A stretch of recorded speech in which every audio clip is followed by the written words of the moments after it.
The year is 1778. France would make an alliance with the American colonies, and this war would lead them into great debt.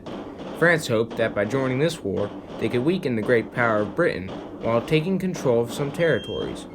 In the beginning, France did successfully take control of a few territories, such as Dominica, Grenada, Montserrat, Tobago, and St. Kitts. France would also become allies with Spain. The French attempted an invasion of Britain with the Armada of 1779, but it failed to materialize. Overall, France spent 1.3 billion livres, or $326 million, to help the American revolutionists. As this was stated earlier, the French were then in great debt after this war. In order to pay for this debt, most taxes were levied on the Third Estate, which consisted of 98% of the French population. This angered the Third Estate, as the Second and First Estate had to pay close to nothing. The inequality of paying taxes was one of the lead factors which led to the French Revolution.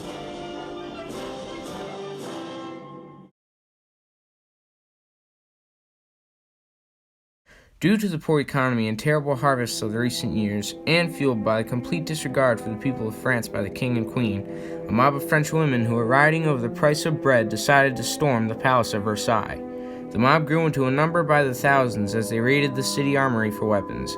After they obtained the weapons, they started the 11-mile march for Versailles from Paris. Once at Versailles, they captured the King Louis XVI, Marie Antoinette, the Queen, and the rest of the royal family, and forced them to move to Paris. The other monarchs in Europe take notice of this act, and on the 27th of August, 1791, Frederick William II of Prussia and the Holy Roman Emperor Leopold II, who was Marie Antoinette's brother, stated the Declaration of Pillnitz, which voiced their support for the French monarchy.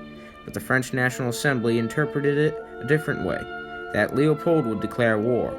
So, on April 20th, 1792, war was declared on Austria and Prussia by the French, thus starting the French Revolutionary War.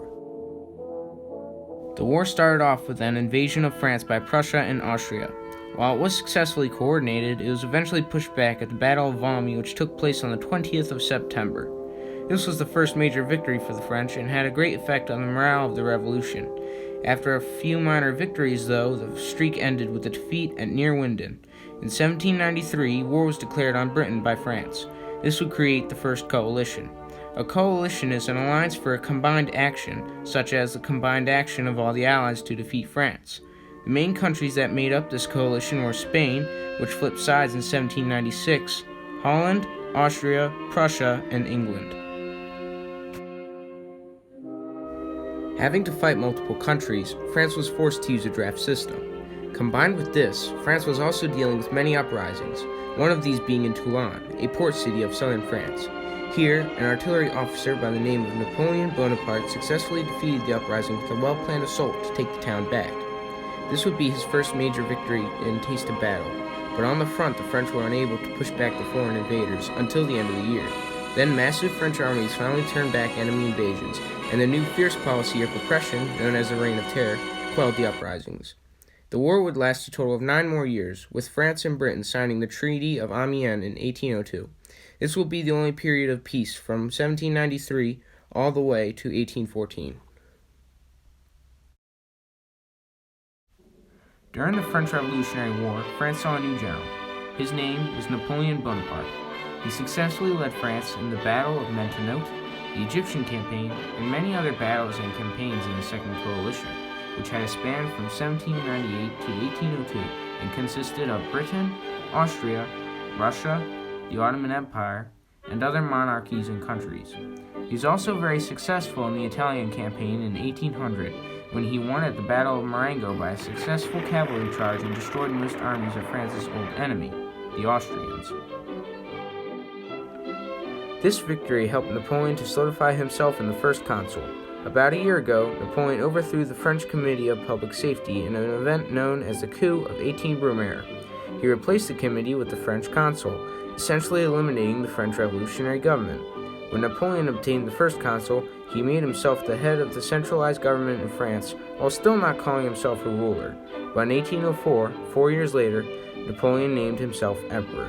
At this time, much of France supported Napoleon, but some saw this as the opposite of what they were fighting for years ago. After Napoleon crowned himself, 1 year later, Austria and Russia would declare war, which would be known as the War of the Third Coalition.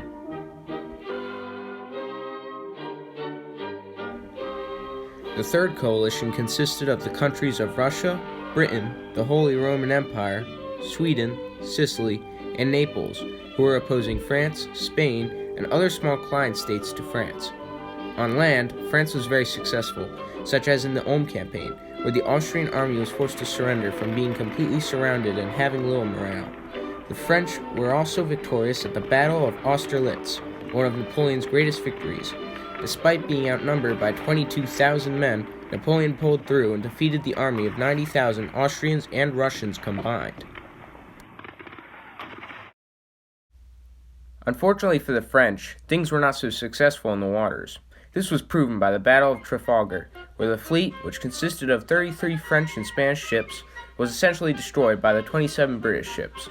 At this battle, Britain would secure their naval supremacy by destroying 27 French and Spanish ships while losing none of their own. This meant that a French invasion of England was almost impossible.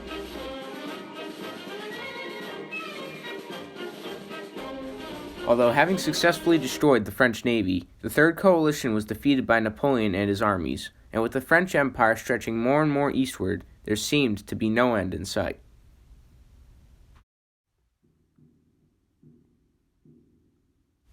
After the defeat of Austria in 1805, Prussia joined the countries Britain and Russia, fearing that France had become too strong. This would be known as the Fourth Coalition, which assembled in 1806. Shortly after the declaration of war, on the 16th of October, 1806, Prussia would go on the offensive. During this time, the bulk of Napoleon's army was south of Prussia. So, the Prussians headed there, with hopes of taking the town of Stuttgart and split up Napoleon's army. Meanwhile, Napoleon had his own plans. He would head up north and try to get to Berlin as fast as he could. Then, the Prussians would be cut off from the Russian reinforcements and they would be forced to fight. After soon figuring out Napoleon's plan, some detachments of Prussian troops headed north. The French would meet the Prussians at the twin battles of Jena and Austerlitz, with Napoleon commanding the French army at Jena and one of his generals, known as Davout, at Austerlitz. Prussians were decisively defeated at both battles. These two victories led the way for Napoleon's armies to take Prussia, while inflicting almost 20,000 casualties and almost 140,000 prisoners. The rest of the Prussians retreated towards Russia. Eventually, Russia and France signed the Treaty of Tilsit, which stated that Russia would join the Continental System, which was a system Napoleon created to prevent any trade with England. But after 5 years, in 1812, Russia would withdraw from the Continental System. The withdrawal would provoke Napoleon to invade Russia, an invasion he expected to last only a couple of months, but ended up lasting longer. His army of 680,000 men would cross the Neman River in June of 1812. Napoleon was victorious at the Battle of Smolensk, but the Russians retreated without surrendering.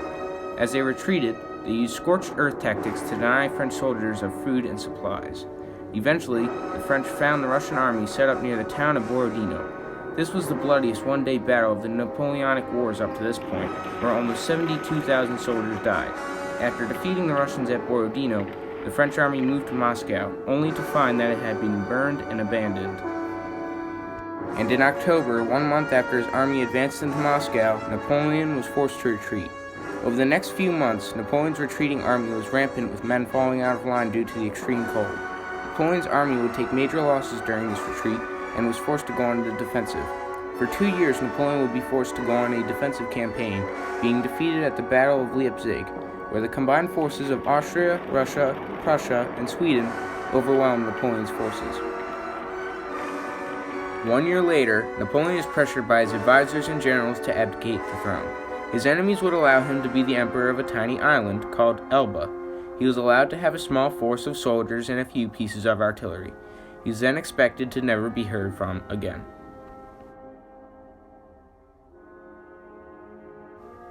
Back in France, the old monarchy was restored, with Louis XVIII, who was exiled since 1791, taking the throne. At first, the French people enjoyed not being at war, but eventually they began to start to miss their old emperor. After 10 months, he decided to head back to France. He somehow managed to slip by his guards and get a ride off Elba. On the 20th of March, 1815, he arrived in Caen, a city in the southeastern part of France. The king learns of Napoleon's return and sends the 5th Regiment, led by Michel Ney, an old friend and one of Napoleon's commanders.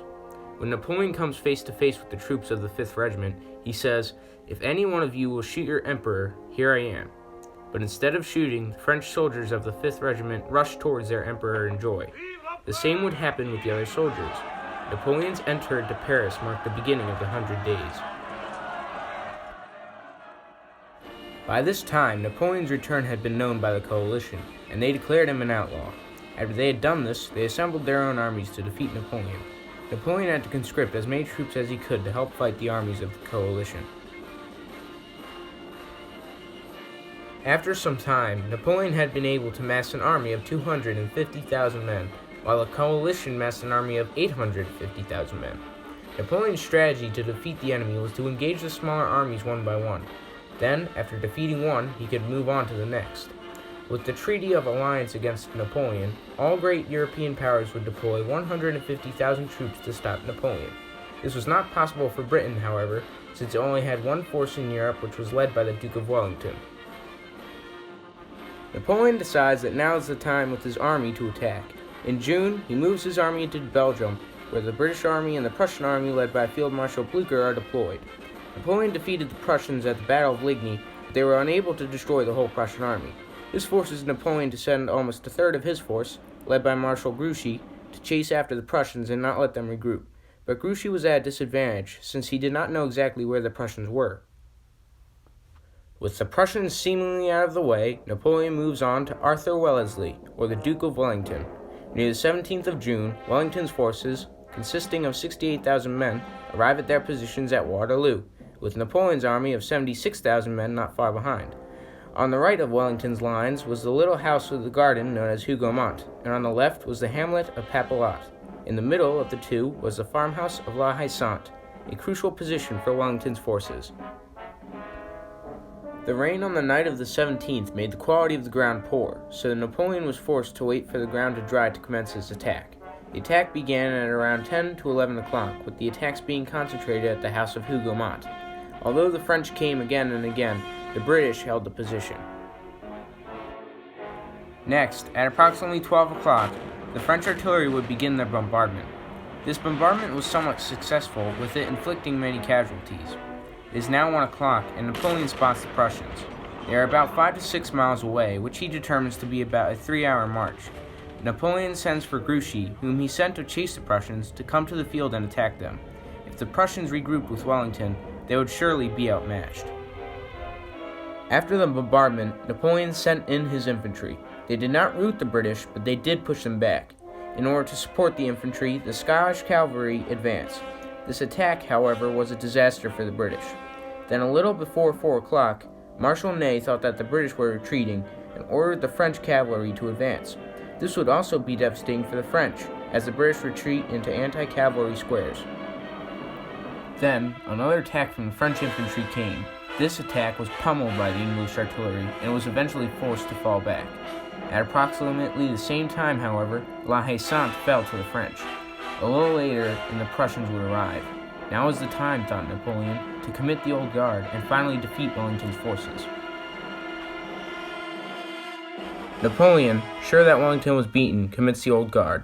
The Old Guard was the best of the French army. They had never surrendered or been defeated. Just their presence on the field was enough to boost the morale of the troops. But Wellington abandoned his position on the left and brought all the troops to the center. Once the Old Guard had come over the ridge, it was over. Unsuspecting, the Old Guard was met with volley after volley of rifle fire. As the Guard started to retreat, the army observed, and also began to waver. The Prussians had also arrived at this point. This was it. The Battle of Waterloo was lost. Afterwards, Napoleon was exiled a second time, this time to the island of St. Helena, where he died 6 years later.